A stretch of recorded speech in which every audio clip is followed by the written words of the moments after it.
Hi there, Fierce Healthcare readers. I'm here with AJ Loiacono, the CEO of Capital RX, to dive into the company's clearinghouse model. AJ, thanks for joining us. Thanks for having me, Paige. Awesome. So can you talk a little bit more about the model and kind of why you think it differentiates Capital RX from your competitors? Sure. I always start out with, there are no drug prices in the US. And I Mhm. think most people have experienced this at the register, oftentimes when you peel back copay and flat cost at the register, when you're actually exposed to price in a deductible or coinsurance, and people see it bouncing around all the time. And if you understand the supply chain, drug pricing doesn't necessarily work this way. Is that drug pricing in the United States is incredibly stable. But the reason why we observe this artificial volatility is because middlemen players, unfortunately, are changing the price for Mhm. profitability reasons. And it's a game of winners and losers that we always talk about. It's this roulette wheel of pricing, and you show up at the register, and are you today's big winner or unfortunately the loser? So when we decided to create the clearinghouse model, we wanted to unlock price. The Mhm. only way a market truly becomes efficient, and I say this all the time, is when buyers and sellers freely communicate on price. And until that observation is made, it becomes very difficult. So what we wanted to do was to first kind of move away from list price using AWP. I don't think it's a good benchmark for anyone. And Mhm. so what we wanted to use, we looked around, we could use anything as the PBM. We chose NADAC pricing from CMS. And is it perfect? I always want to get this out of the way. No, but is it light years better than AWP? Yes.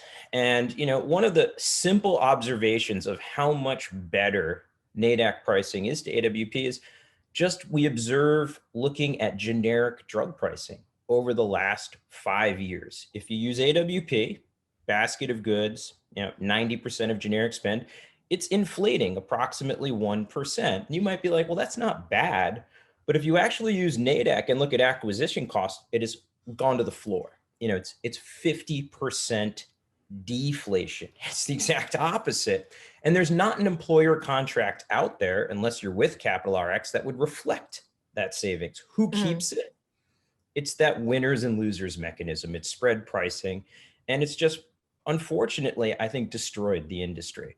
The other point of it is when we did our pricing, we always want to give the pharmacy, it's their inventory, the ability to communicate lower price. And Mhm. when I would speak to some pharmacy chains, they're like, what a novel idea. I buy my inventory and you want me to offer the price? Because a lot of people may not understand this, but pharmacies are literally under a gag order. Like they buy their inventory, someone walks in with a pharmacy card, and suddenly the pharmacy is incapable of freely communicating or signaling value or price because it's the way the system works again. The PBM or carrier, whoever that may be, takes over on establishing price. And so I said, let's change this. If you have a Mhm. lower price, and that could be a large store that has $4 generics, it could be an independent pharmacy that just has a great value program, give them the ability to communicate price. And I think this is an important part with fair reimbursement. It should Mhm. not be punitive as a pharmacy to provide value. And so people often say, well, isn't that entity that's in between the PBM or carrier, aren't they helping me get to lowest price? And I go, it would be true if everyone had the same price, Mhm. if there weren't winners and losers. The other point we always like to make in this is to say, when we look at value, it's being pulled out by the PBM or carrier, but it's never making it to the end plan or patient. And this is so important to remember. So that lower cost option is always there. It's not just what is CMS price using NADAC. It's also give the pharmacy the ability to set a price. And then it's also, and this is so overlooked, a single ledger of reconciliation. And Mhm. people are like, what's that? And this is really interesting. If you look at what happens at the pharmacy, there are hundreds of ledgers. And what I mean by that is each employer group is its own ledger because that employer group had a transaction and there's a money being reimbursed to the pharmacy on behalf of those transactions. So a great example, I pay $40 for a drug, but it's $200. So there's $160 owed to the pharmacy. Hmm. Now, for one employer, it might be 160. For another one, it might be 220. For another one, it might be 140. And what we're doing is that's the roulette wheel. And so no one is allowed in traditional pricing to have access to the same ledger because immediately employers would be like, well, wait, why are they getting a better price or why are Hmm. they doing better? And so we decided to change this. We do not set price. We do not impact price. We do not manage MAC lists. We do not have clawbacks. Anything that distorts or artificially manipulates price, remove it from this equation. It should not operate this way. And then you take it one step further is this single ledger. The patient, the employer group, the pharmacy, the PBM, everyone has access to the same transaction. Hmm. If no one is hiding anything or taking anything or giving customers different pricing lists or guarantees, this becomes such an easy operation. And I can't tell you how often this is lost on consultants. They'll sit there and they'll be like, where's my AWP minus? And I would be like, first of all, you don't want AWP. Second of all, why are you looking for an average of drug prices in classification?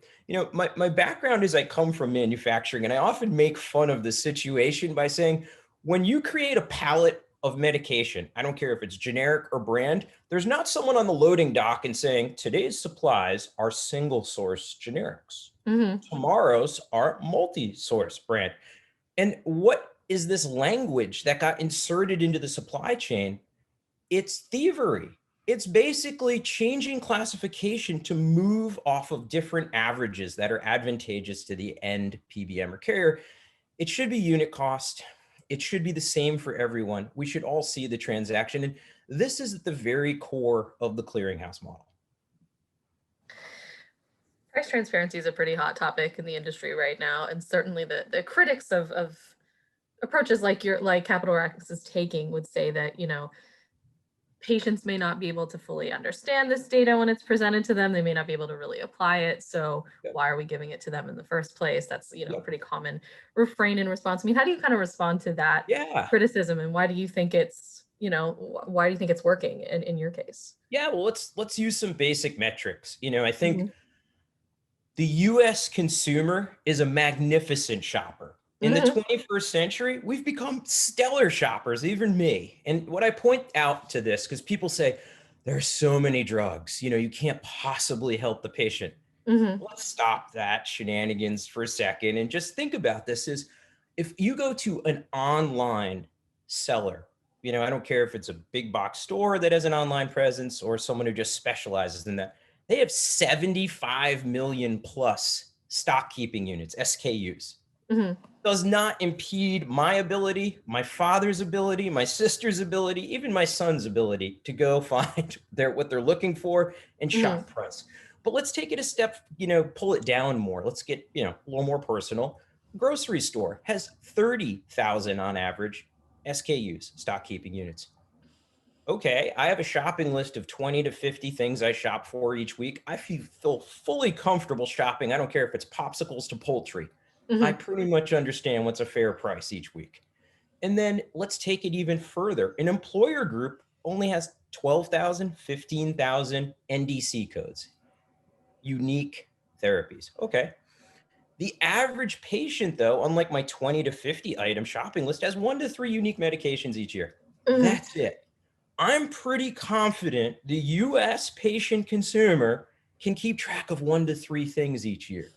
And anyone who says differently does not want price to get out of the barn because once price is truly expressed in a free and accessible state, I mean, truly, Hmm. what happens is I'm never going back. If someone tries to sell me popsicles for $12, I would be like, I only paid $4.50. I would be like, I don't want to spend $12 for popsicles. And this is the whole point.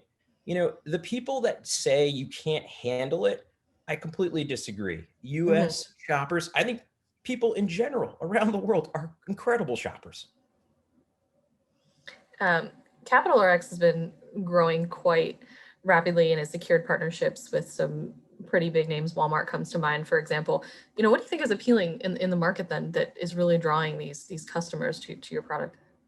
I think it's results. I Mm. was just sent a message to my company the other day over the holiday weekend, and Mhm. I was reflecting on our progress, and people say, if you wanted to go back in time, would you change anything? And I'm like, no, I never want to go back in the past, because when you go back in the past and you're, a smaller entity and you're trying to do something different, people are merciless. You know Mhm. what I mean? And I think part of that, people would say, I don't believe you. How could it be? Why has no one done this before you, et cetera? And the only way to demonstrate that is to have the chance, to have the ability, and to actually show the pre and post. You take on a new client, what happens? So when we take on a new client, part of that success that we've experienced is, I think, because of these three metrics. The first is implementation satisfaction. We have 100% implementation satisfaction, which means we've never let someone down going live. It Mhm. means claims adjudicate, but this is important because clients are won and lost in that first 30 to 60 days forever. Mhm. The second part of it that we look at is, what was your satisfaction? So our client satisfaction sits at 96 net promoter score. We had a 92 last year. I thought we'd never get close to it. Q1 comes in, we hit 96. Incredible moment. And we'll talk about this. We have Mhm. great people, but I think where we really moved beyond other PBMs and carriers is we have a great system, Judy. We'll talk about our system in a moment, but Mhm. it's that satisfaction, and it's not just satisfaction for the administrator, it's the membership. So our call center sits at 54, and the industry average, believe it or not, is single digit in a call center. Mhm. And let's be frank, the people taking surveys are typically uninspired. And Right. so to maintain these customer sat scores is what's so important to us. Gain that alignment. Don't focus on hiding price or constructing price. Focus on delighting the patient, focusing on better outcomes. And the third metric is trend. Our Mhm. entire book of business over 3 years is a negative trend.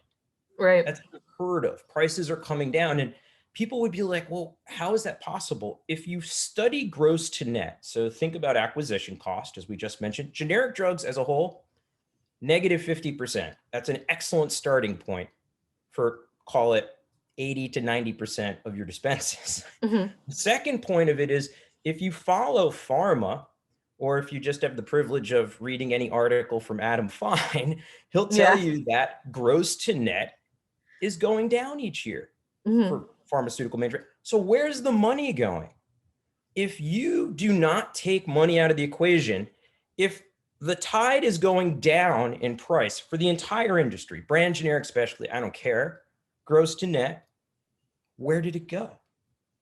And the answer is what lies in between the Mhm. end customer and the manufacturer. And the supply chain is a mess, but thankfully there are parties in the supply chain, wholesalers, the retail pharmacies, mail specialty, that want to unlock value. And this is what we're seeing in this model. So all of this is what adds up to that success story and why we're now really seeing the market respond to our model. There's still detractors out there. Mhm. There always will be to anything new, but that's okay. I just want to win one customer and impress that one customer at a time. You you mentioned your Judy platform. I don't know if you could talk a little bit more about that and kind of how that fits into the model and the work that Yeah. you're doing. So Judy's the brains of the organizations. Mhm. Judy is short for adjudication. And what Judy does is we reimagined how we connect with both the starting point of a script at the register or fulfillment through mail specialty to the entire patient journey, and also the administrative journey of billing, reconciliation, network management, clinical operations, call center operations. Today, operations electronically in a PBM are a host of different systems that don't communicate well, that were written from different people in different eras. And really, when you look at claim adjudication, which is a fancy term for claim processing, Mhm. it really just affects that middle layer of processing claim at the register and plan setup. Not much really else operates on the system. So we took Judy and we said, yes, let's use modern cloud-based architecture, make it scalable and secure. But what we really wanted to do was to create the first enterprise platform, which Mhm. is end to end from underwriting to implementation. Every workflow in our organization is connected through Judy. And oftentimes we measure this by saying we have 50 times the operational efficiency over our competitors. So a great example is someone has a last minute change order. You're an employer and you say, oh gosh, I forgot we needed a $30 copay for tier 3 for this group. And we're like, okay, the change is made. They'll be like, wait, we're on the call. The change is made? I go, it's made. Do you want it live now or do you want to post it for the next quarter or whenever you'd like? And they're like, you just made that change because the experience has been, well, let me take this offline. Let me have a Right. conversation. Let me work with a project manager. And then they have a release cycle and it's a code-based system that's really intimidating. You have to be a subject matter expert where I can have a junior analyst go in, delight, be it the member or the plan in real time. And that's a great example. To turn on a new plan, let's say we win a customer, it takes our team now 6 to 8 hours. That's absurd in this industry. The Mm. average in this industry is hundreds of hours. I have spoken to carriers and blues plans. Well, they'll say things like, it takes us 400 to 600 man hours. And by the time we're done, we're no longer profitable on an ASO plan being deployed. Wow. And that's a problem. Mm. And the industry chose consolidation over innovation. It did not invest in systems, process flow automation, or things that create efficiency so you could focus more on the patient and the plan. And this is what I think has really helped our numbers globally, both through satisfaction as well as trend management. Um, and as we kind of come to a close here, I want to ask you to take out your crystal ball a little bit and look maybe 5 or 10 years down the road. I mean, where do you still see opportunity to kind of disrupt and innovate in the pharmacy supply chain? Yeah, there's a couple novel things. So you don't want to Hmm. reveal too much about what you're For thinking sure. down the road. But No I trade think it's secrets. I think it's fair to say, building on a similar topic we were talking about, where if you take all these economic indicators and metrics and it shows prices declining in prescription benefits, but costs go up and experience goes up, what is that and how do you extract that value? And I often say the supply chain is becoming a very small place. It Hmm. used to be this ocean, where I'd say manufacturing was literally on one end of the Pacific and the payer experience is on the other end. It's like this massive ocean and no one understands what happens between. But suddenly things are getting smaller and faster and things are connected that normally Hmm. would not be connected. And I think part of the future of all of pharmacy benefits is obviously focusing more and more on outcomes. This concept of healthcare as an investment, not a cost, is so important and overlooked. And I talk about diametrically opposed forces. And, Hmm. a great example of these diametrically opposed forces is if you think of the average employer group as an adherence rate of 70% taking medication, which is okay, but any medical journal would say get that to 90, 95, and you have so many savings and better life and for the members and their dependents. But when you tell an employer group you're going to increase their drug spend 20%, because that's what you're doing when you're increasing adherence by the Hmm. same linear relationship, they're like, no, no, no, no, no, no, no, no. Someone's going to get fired. And this is the unfortunate part about healthcare. So I think price and unlocking value through the supply chain and kind of shrinking that world is a very important concept that will continue to happen in a Hmm. variety of roles. And we're not the sole keeper of that. I love collaborating with people that have similar concepts and can help us. My job is not to extract money out of the supply chain, it's to extract value for my end customer. And that's important to remember. That alignment is critical. The other part is healthcare is an investment. And so we've invested so heavily on like our entire application, Judy. It even includes messaging to patients that to say, hey, Hmm. you're on this therapy. Did you know this therapy could be better? And that could be a concept of lower cost alternative in a therapeutic class. It could be outcome driven. It could be new to market offerings. And this is something that is so overlooked and people are so hesitant. Cost savings is easy in a silo, but when you're truly measuring outcomes of better quality of life for the patient and their dependents, as well as lower medical costs, improvement, reduction in absenteeism, and this is something we've invested heavily in from day one, where we take in obviously pharmacy data because we're the processor, but we Hmm. also have the ability to take in medical data, including time and attendance and financial data, salary data, because what we're trying to demonstrate in hard dollars is that if you make an investment in your employees, it shows a return. And this is so overlooked. We talk about high performing work groups and value in the actual, your most valuable asset is your actual membership. And people may not know this, but when we founded the company, the name Capital RX was one, capital efficient markets, and two, Mhm. human capital is your most valuable asset as a company. Why are we not investing in making sure that they have the best life? And so all of this comes together. It's a journey. You certainly don't solve these things in day one and certainly not in year 4. But when you talk about 10 years, this is where we're going to be, Paige. Awesome. Well, thank you so much, AJ, for your insights and your willingness to hop on a conversation with me and talk a bit more about Capital RX and the work that you're up to. And thank you so much to our readers for joining us today. Anytime, Paige. Thank you so much. Bye bye.